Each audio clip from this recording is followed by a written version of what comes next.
One,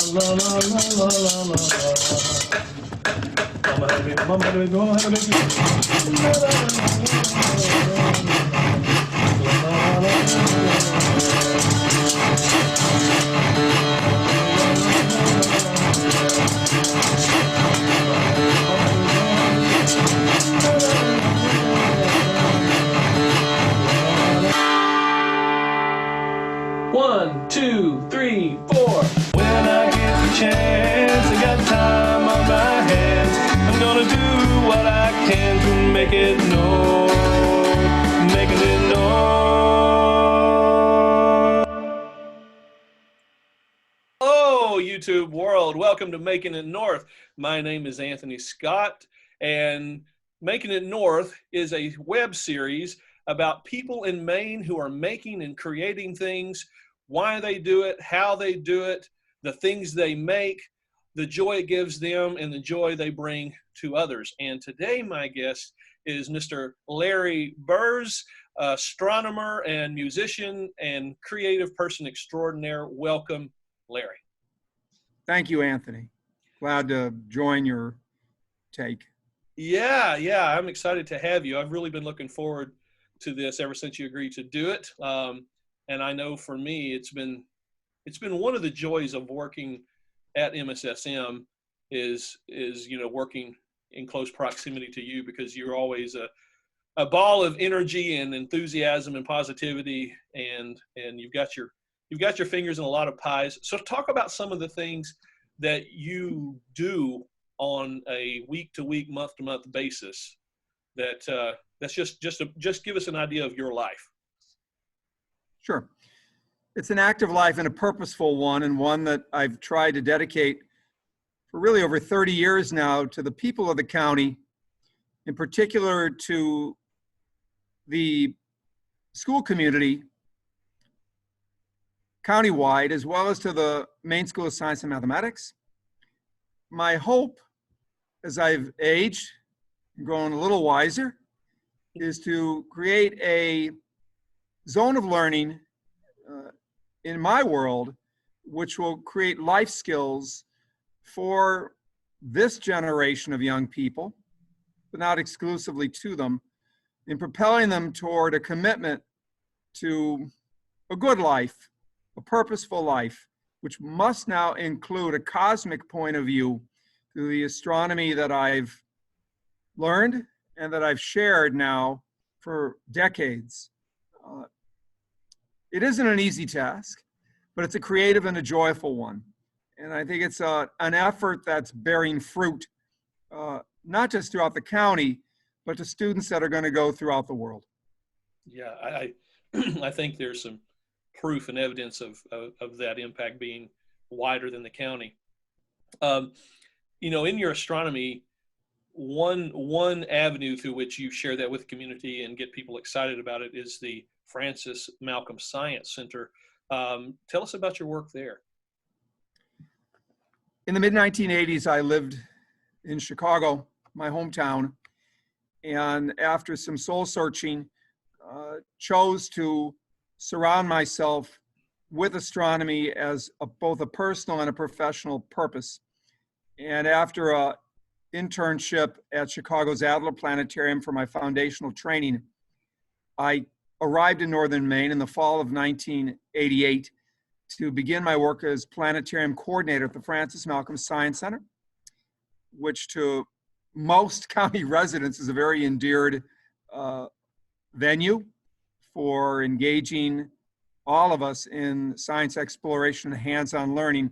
And the great feature of the Francis Malcolm Science Center was the construction of a permanent planetarium facility, which is unique anywhere, but certainly for Aroostook County became a very unique venue for bringing the stars down to Earth.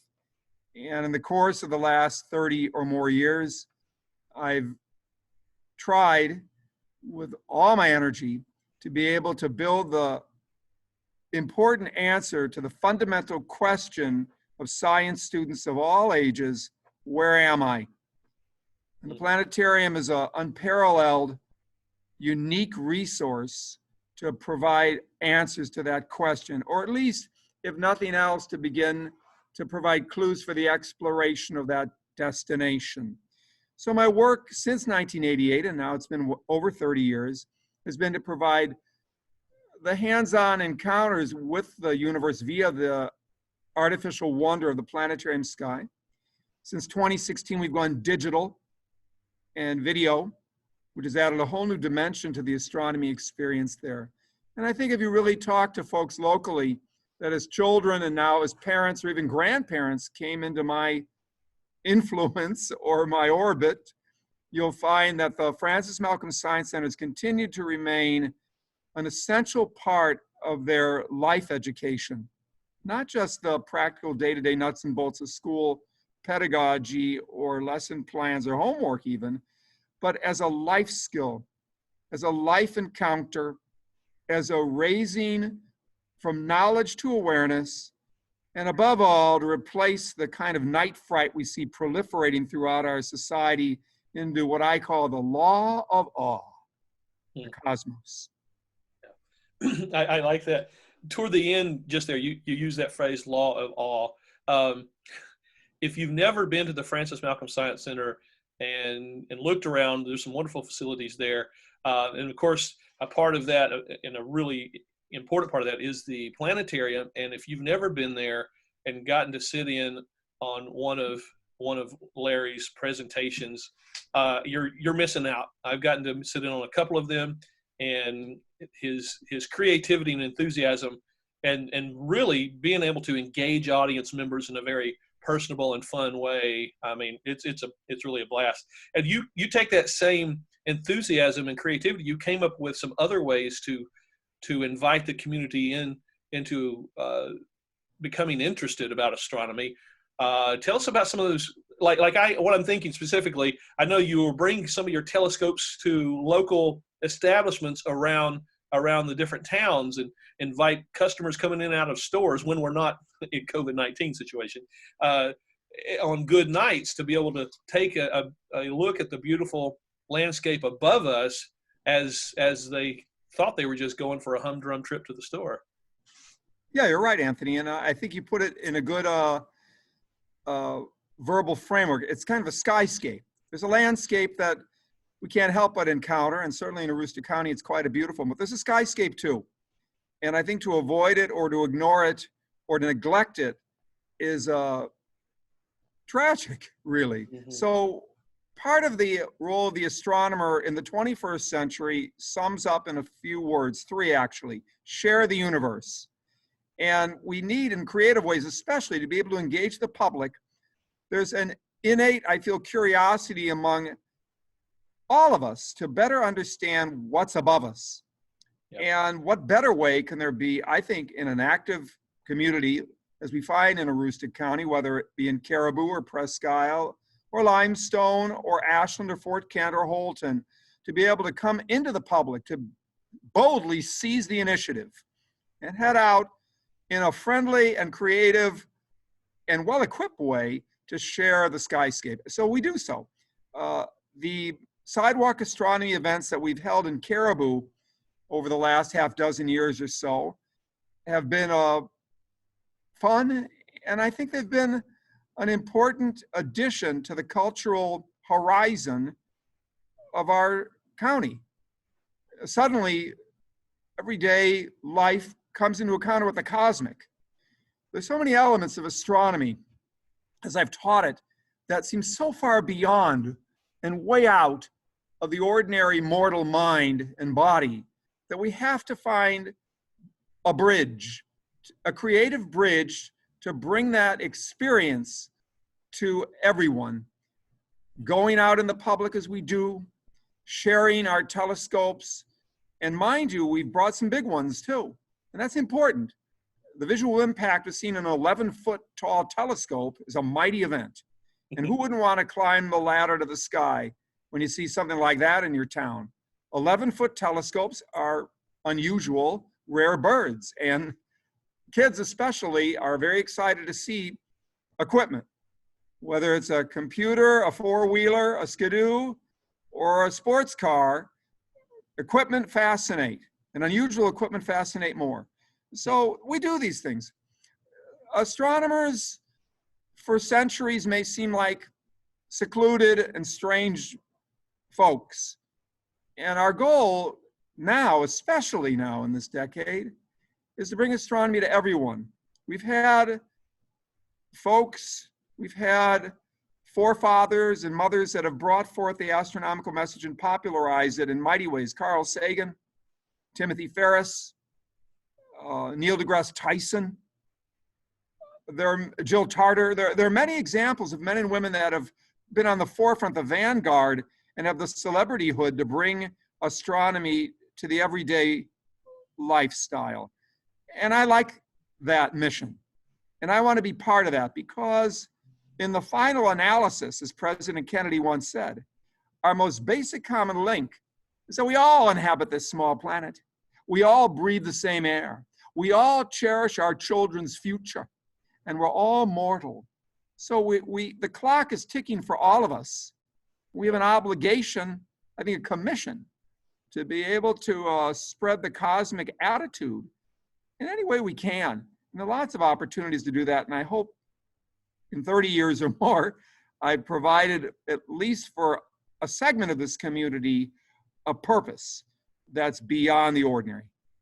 Yeah, and northern Maine is one of the best places, I think, in the United States to get to experience the night sky, because we have such little light pollution up here as a very, very rural portion of the United States. Now, you're sitting in a very interesting space. I think it's a nice segue between science and the technical and creativity. You are sitting in the maker space at Maine School of Science and Mathematics, and over your shoulder there, we see the one side or one tiny fragment of one of your telescopes. Tell us about the telescope and the maker space and how all that comes together. Sure. The maker space for the Maine School of Science and Mathematics, and we're not the only maker space in the region or the nation or the world for that matter, has been, as a concept, one of the great gifts to educational pedagogy that I can recall, because suddenly you have the combination of learning and freedom, and decision-making now rests within the creator. This zone of makerspace, which originally was an art studio for the school body, is an immense space. First of all, that's the key to makers. It's an unusually large space that permits freedom of motion. It's tall, it's long, it's great width, invites experimentation, design, creative speculation, the opportunity to make mistakes in the freedom of learning, and to work collaboratively in a way that multiplies energy instead of atomizing and isolating the student. Right. It's a zone that gives new life to our purpose as teachers, where we all become teachers, or we all become students. And there's a democratization of the educational process that invites speculation in a constructive way and a constructive engineering of ideas. How much more exciting can one seek?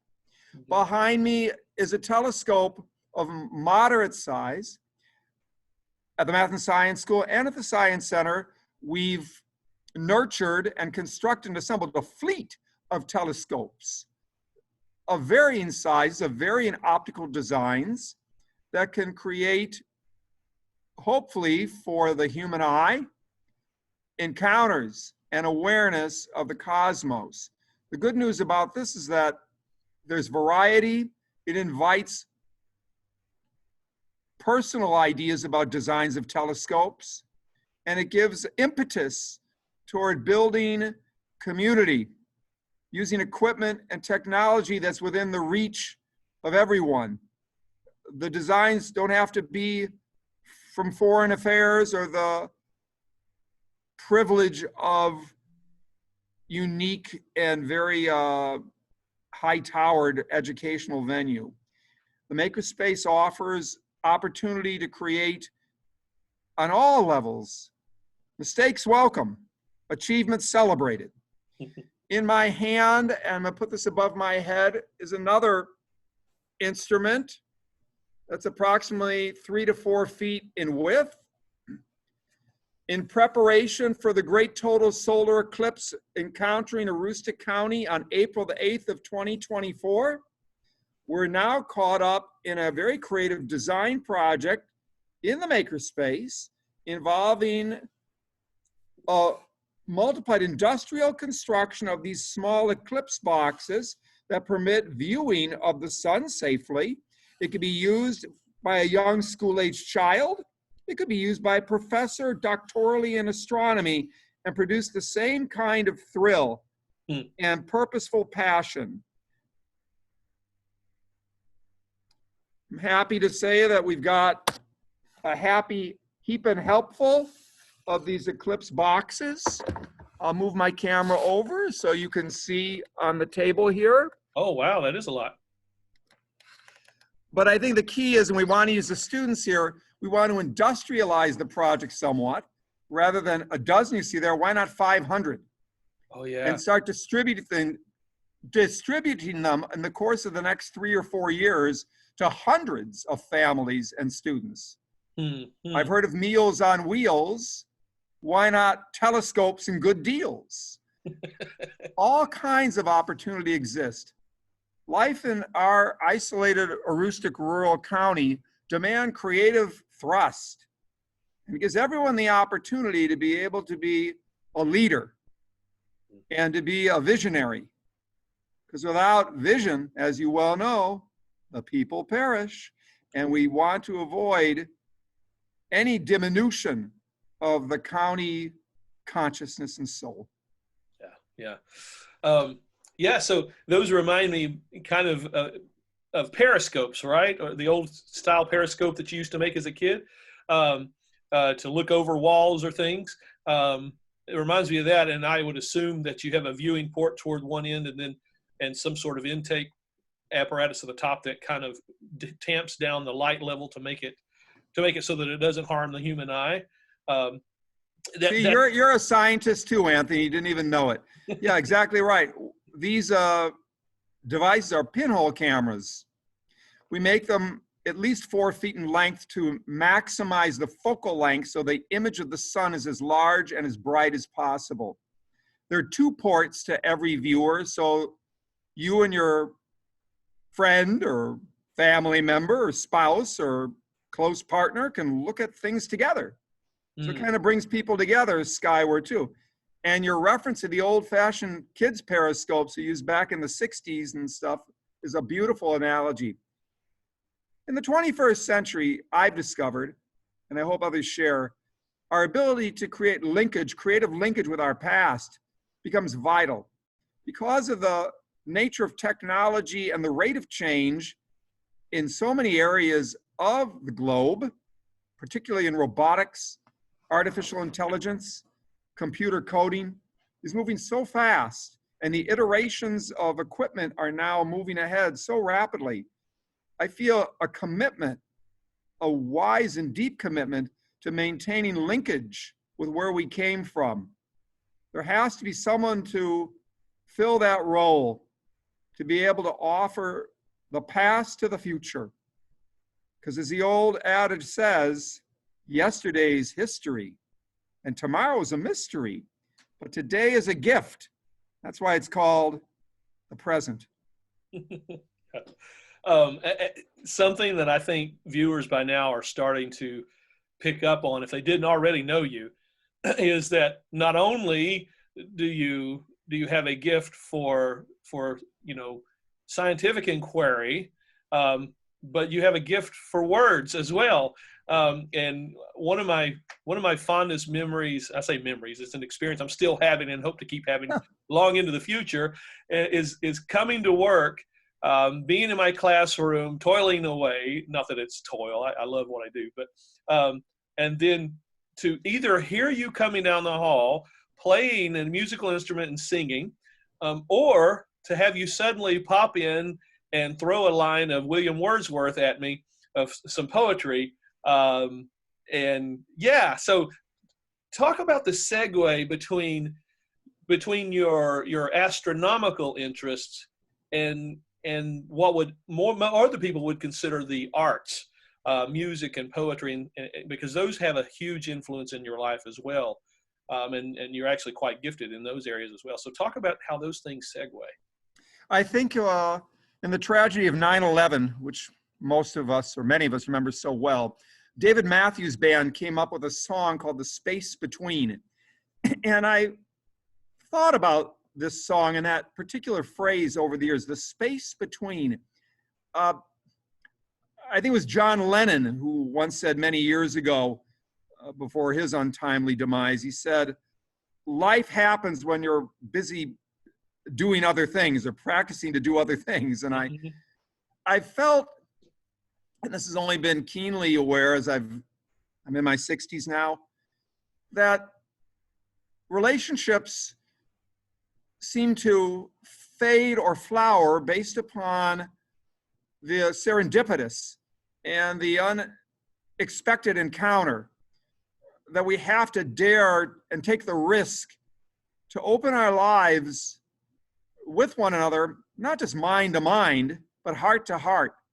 And the ability to find that in the academic venue, I think is beautiful, and I think is life affirming. We have to bring out and dare to bring out the talent, the intuitive grip that motivates us from birth to the grave. Astronomy changes men and women. Astronomy is not beautiful pictures from space telescopes or watching documentaries on Neil Armstrong or watching a Stanley Kubrick film or being entertained even by eloquence, as Walt Whitman knew when he wrote his poem about the learned astronomer. It's the function of the most sublime, personal, utterly lonely, but utterly empowering encounters. I think when I've considered this, I felt a certain joy within me well up like a song or a note that gives me a linkage to all those men and women for centuries that have felt the spark of something beyond ourselves, of some astronomical ethic that answers outside of ourselves, that demand a song, demand a verse, because the mind is a limited organ. But the organ of Bach or the organ of James Morrison and the Doors offers a kind of, it's a doorway.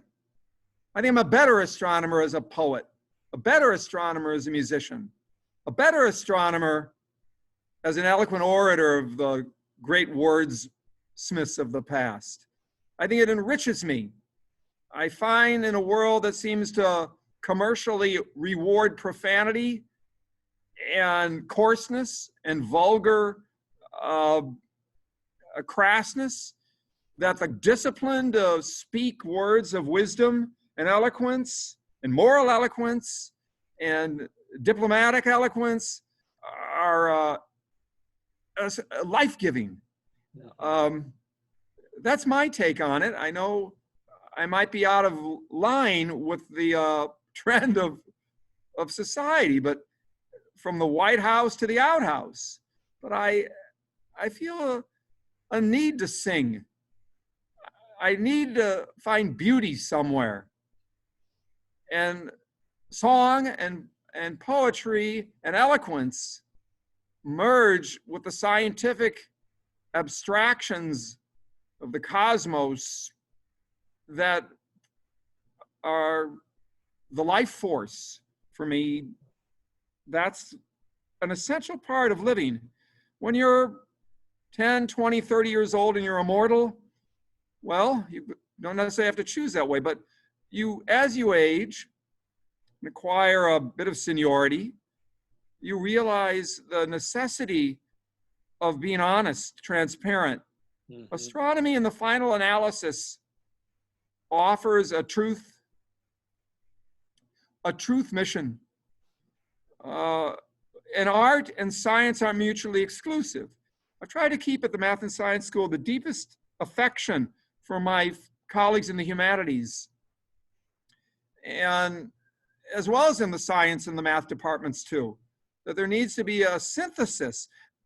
There could be individual theses that provide a certain voice to each one of us here, and we may view ourselves in an antithetical debate, but in the end, there has to be a synthesis and to create a harmonization, because we are on this little pale planet, and this is it. I don't think anyone in the math department's heading out to the moons of Jupiter soon. And in spite of Kurt Vonnegut, I don't think anyone in the humanities department's heading to the sirens of Titan and are going to be hanging out on Mercury. We're here. We Yep. must find common cause and common ground. I first took my PhD for the sake of my people dynamic. Like everyone, I'd like to have a wealthy and well-recognized personal and professional life, but the issues I think today are deeper. That's why I sing. That's why I recite. That's why I will link arms with any of my colleagues if they honor eloquence, beauty, a moral force, and there's an affection for the next generation, because we're going to be gone sooner than later. And what we do now is going to set the foundation for the colleagues of the future. I've always felt, because astronomy lends itself to almost a mystical element, that the future is there. It's already there. I can't see it except by faith, but it's there. Those students, they're all there, and they're watching me. And I've got decisions to make, because I have the ghosts of the past and the specter of the future watching little Larry here trying to be as big as he can be for the sake of those that came before me and those that are going to follow. So I'm going to sing a song for science and hail mathematical tools. And students will sway on the waters bearing humanity's jewels. That's the mission of this school. It should be the mission of every school. That's my say-so. Now, you just quoted some beautiful lines, and I know where those lines came from, and I imagine some of our viewers will too, but not all of them will. Where did you get those particular pieces of verse that you just quoted to us? In 2011, I was a sad man for many reasons. Sad and not seeing what I would hope to see in life. Grateful to the degree of life I enjoyed, but not enough. Not enough. And I went to the cellar with a guitar and began to think about what could I give that went beyond the mind and like an arrow shoot to the heart. And I said, I know what I need to do. I need to create an anthem for our school that signifies the things I don't see in life right now, but maybe they will. Or maybe 50 or 100 years from now, it will come to pass. And if I shoot the arrow now, well, maybe it'll land in somebody's heart. I'm not saying I'm Cupid, but I'm trying to, through the anthem that birthed in 2011, give song to the vision. Yeah. I think it does. I stand by it and I sing by it.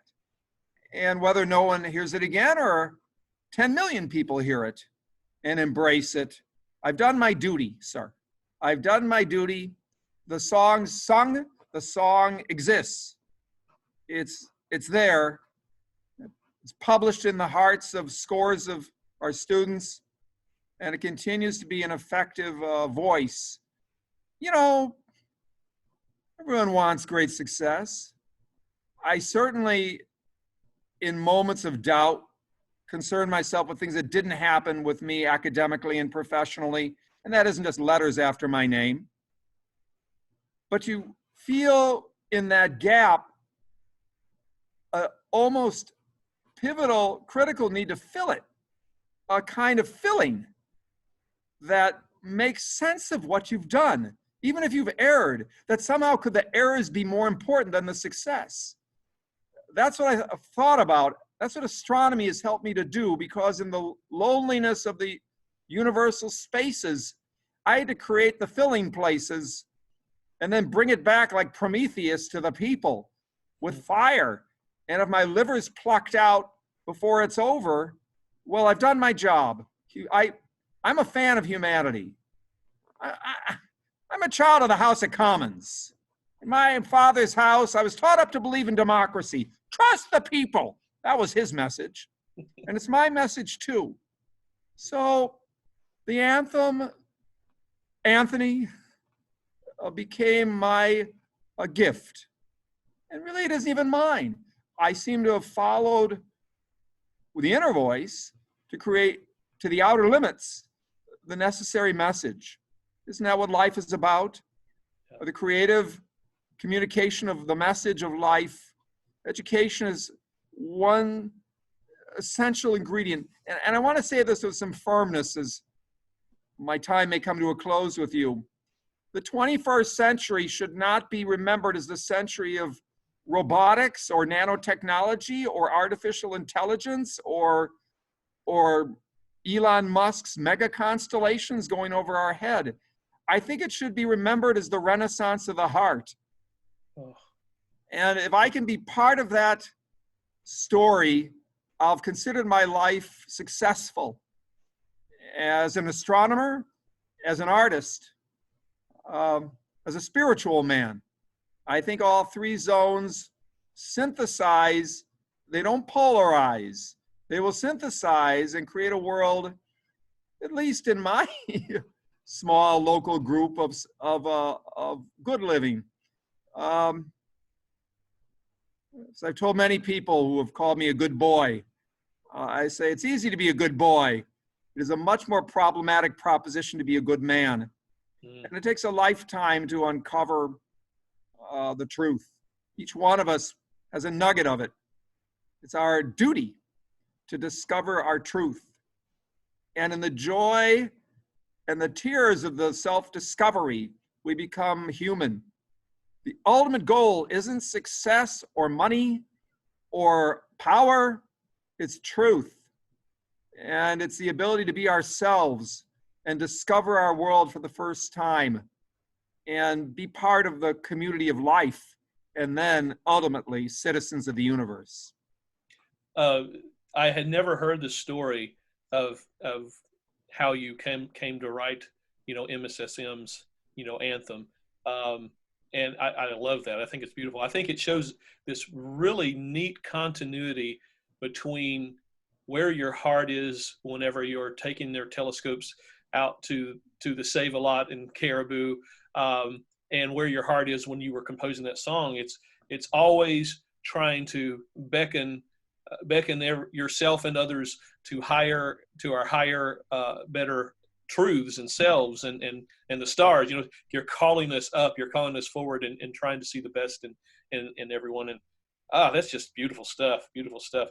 I think so. As a matter of fact, astronomically, you see so many things with telescopes, mysterious things, other things that are magnified and suddenly become part of you. And I don't know if any of you are sky watchers out there, including you, Anthony, but this spring's been a particularly stunning time to see the planet Venus, which shines like a megastar in the west. And if you know just how to look, and I've encouraged my students and anyone to do this, you can actually see it in broad daylight, which is a stunning sense of space and time. And the other day I was looking at it, I started singing to it. And I found that very amusing. I was singing to Venus, and she wasn't in blue jeans. So I found it very amusing. But isn't that, what could be more beautiful? I think one of the tragedies of 21st century living is that, or any century, is the child within us being imprisoned or shackled by the exigencies and the routines of the adult life, which are certainly real and demanding, but the shacklement of that child is tragic to me, only knowing what it's like to release it. And that does bring in, should bring all of us back to the words of Wordsworth in 1805. My heart leaps up when I behold a rainbow in the sky. So was it when my life began. So is it now I am a man. So shall it be when I grow old, or let me die. The child is father to the man. And I would wish my days to be bound each to each in, I'll say, astronomical piety. And he's right. You see, the great artists, the great scientists, the great spiritual forces are eternal. And their truths reverberate throughout the centuries. So it's a real honor to talk to you and chat and share my insight, the elements of my life that motivate me and move me, and to be able to be recognized, I would hope, as a creative force, not just in education, but as a human being. And that somehow, when I'm gone, as Emerson would say, that I made the world a little happier, that I've made children to laugh, that I've brought some joy and a sense of positive purpose within my world. We'll call that a good life. Right. In one of my previous videos, and I can't remember which one it was on Making It North, the subject of not being bound by the compartmentalization of life into these separate boxes and departments and genres, and all of these things are artificial matrices by which we can help us navigate, but they're artificial, right? And I'm loving how we're seeing this continuity between your astronomy, which people would have put in the box science, and your creative force, and you're just really showing that how it all flows from a very similar spot and it feeds back into each other. Before we're done today, we haven't gotten to a chance to talk about some of your musical endeavors in the community. And I just want to make sure we really give you a chance to share other ways that people can really enjoy your creative force as well.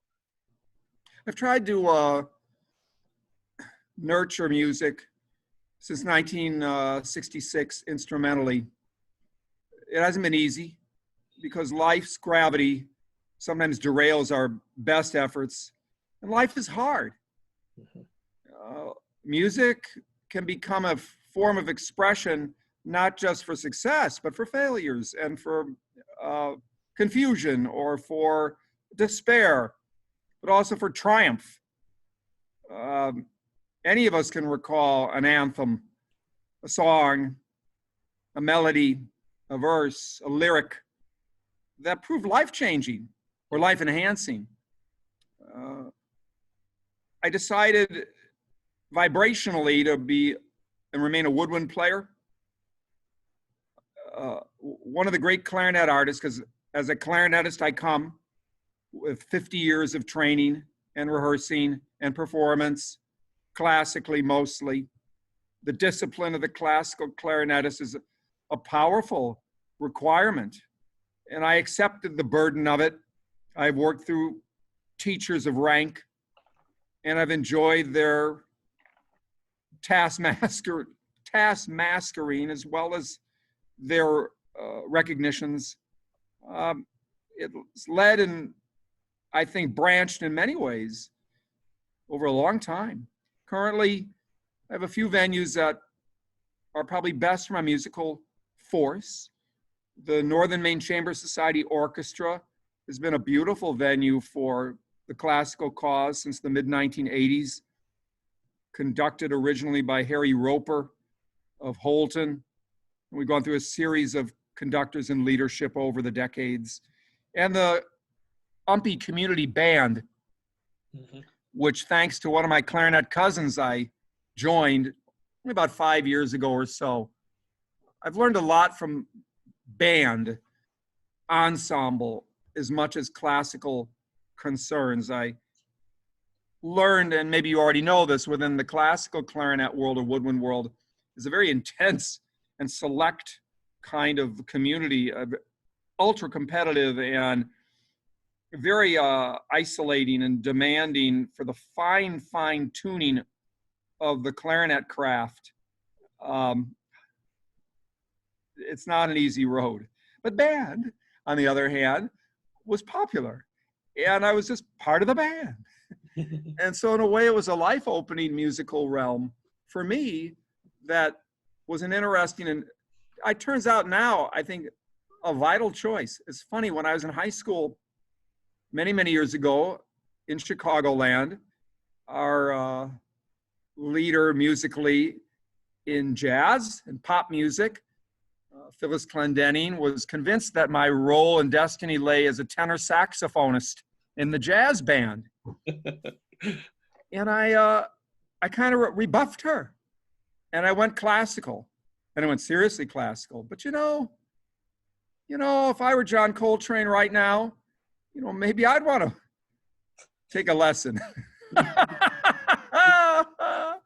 But these two are the chief collective groups I work in. It gives me a wonderful access to many members of the community, musically speaking. I consider them dear colleagues of mine. I've met and worked with some of them individually in small ensemble work, in jazz and blues. I've had an opportunity to do recital work. I've tried to, in the last half dozen years, go to Caribou Public Library for a personal recital every January at the end of the month when it's cold, and the music is hot, to try to give life again. It's interesting because I find, for me musically, and I'm so grateful I didn't give up. Maybe that's my lesson to everybody on this interview. Don't give up. Just take a deep breath and blow. You're a musician yourself. If you've been at it musically for any length of time, decades or better, you begin to develop a reservoir of melody and memory that create, as you call it, a matrix of magic, and give the musician access to Olympus, to Heaven's Gate. Right. There are things there that happen we can't explain. Music will remain a fundamental human mystery, the magical mystery tour.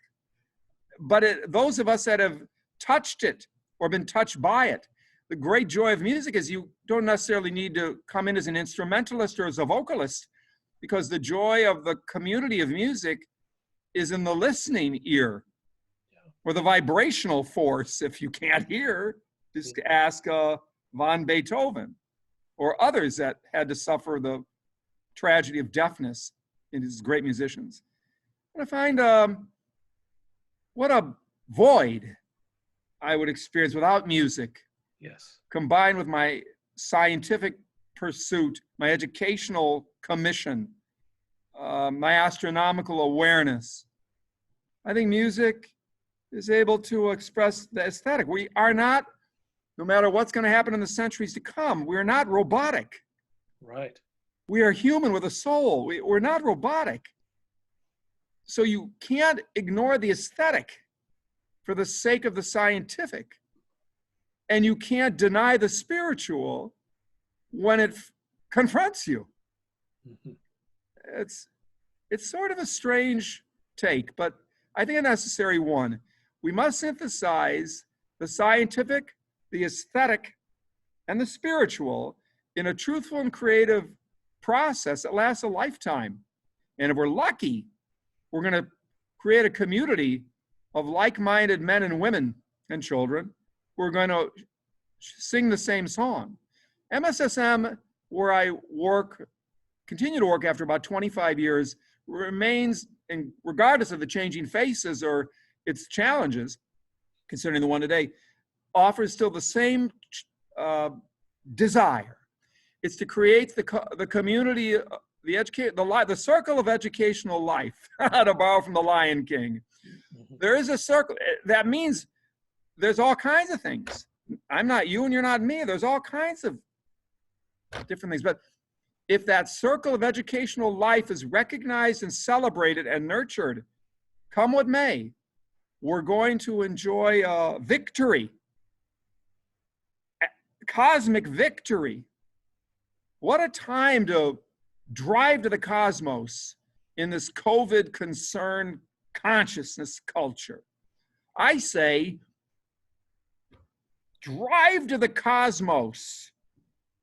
And if, which I do not for a moment believe, this school or large parts of it were subjugated and starving, then our astronomical cosmos, beyond the seas, guarded and guided by the telescope fleet, will carry on the struggle until in God's good time, the new generation with all its power and might set forth to the rescue and the liberation of the old. Beautiful, beautiful, beautiful, beautiful. Man, I'm so excited. Yeah, I have found, in all this, I can't say that I've found that I have a whole lot of open time in my schedule, because when I have an open spot in my schedule, I tend to fill it with something. But I've gotten the opportunity to fill it with some beautiful things. If we've been granted some extra time by this COVID-19, what a great opportunity to look up and look in, right? So let's do it. Let's do it. Let's do it, man. Let's do it, man. Let's do it. By the way, I just have to ask you, because I teased a little question on my Facebook account about this upcoming interview without giving away your name. What instruments do you actually play? I play the refracting telescope. I play the reflecting telescope. I play the spectroscope. I play the B-flat clarinet. I play the A clarinet. I play the E-flat clarinet. I play the bass clarinet. I like to own and play the basset clarinet. And I like a few basset horns with me as well, too. I like a contrabass clarinet, and I like a double contrabass clarinet along, too. I like my piano keyboard, just like Stevie Wonder used to sing Ebony and Ivory, together in perfect harmony, alone on my piano keyboard. I enjoy singing. I like the recorder. I play and started to play thanks to one of my dear colleagues in the orchestra, the viola. Mozart played the viola. Beethoven played the viola. And I know why they chose it. Dvorak played the viola. I think they were very grateful they played it, because it gave them, within the anonymity of the more popular instruments of the orchestra at least, an opportunity to hear from high and low the harmonic and the lyrical diversity within composition and counterpoint. And all these instruments, it sounds like I'm showing off. I'm really not. Of whom much is given, much is required. I'll say that again. Of whom much is given, much is required. And if I've been given these gifts in these zones, I have an obligation to go to the new frontier and to share all of these things and let the glow from that fire truly light the world. Right. Yeah, the curious mind doesn't particularly pay attention to boundaries. So you learn one thing and another thing's kind of like it. So you keep adding to that stockpile of things you just were curious and wanted to investigate and wound up loving to do. So you mentioned the guitar. I just need to know specifically, do you also play the ukulele? No, many people, it's funny you asked that. Years ago, my wife, in her travels, and she's wide-ranging as a social worker in New England, was in Northport. And she made contact with Neil Flewelling, who's responsible for creating the design of the paddle guitar. Okay. And she brought one home, God bless her, to me.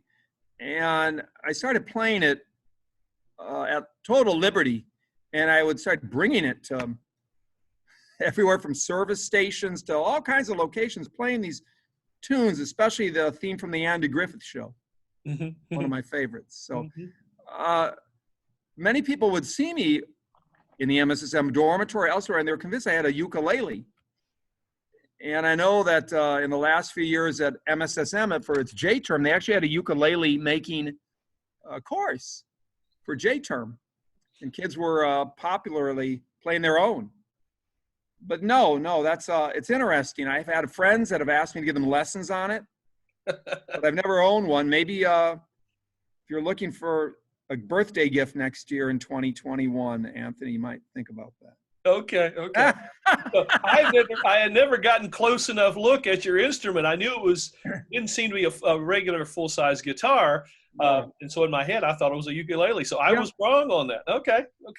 Well, I tell you what, man, this interview has wound up being everything and more than I had hoped it would be. I've loved getting to talk to you, and I can't wait for other people to hear it. And I think we're going to have a lot of excited people, because you really said some beautiful stuff today, and you've sparked a lot of interest. There's a spark in the dark, and you drew our attention to it. So thank you once again, and have a wonderful day, and stay healthy and strong. I can't wait until I can actually see you face to face again. Well, we're colleagues, and in 2024, I hope we're under the shadow of the moon, as the total eclipse of the sun will cast its marvelous magic upon Aroostook County. I want to thank you for your time. I want to thank you for a chance to promote the Francis Malcolm Science Center and its vital mission and vision for the people of Aroostook County. And may you too enjoy a great and purposeful, empowered success as an educator, as a musician, and as a creative force for the good of our people. I think in that sense, we're kind of reaffirming what one of my old cousins said 3,000 years ago, old Saul. He said, as water answers to water, so face answers to face. Yeah. And in that reflection, I hope we see one another in the true light. Thank you very much. Have a wonderful day, Larry. Live long and prosper. All right, bye-bye.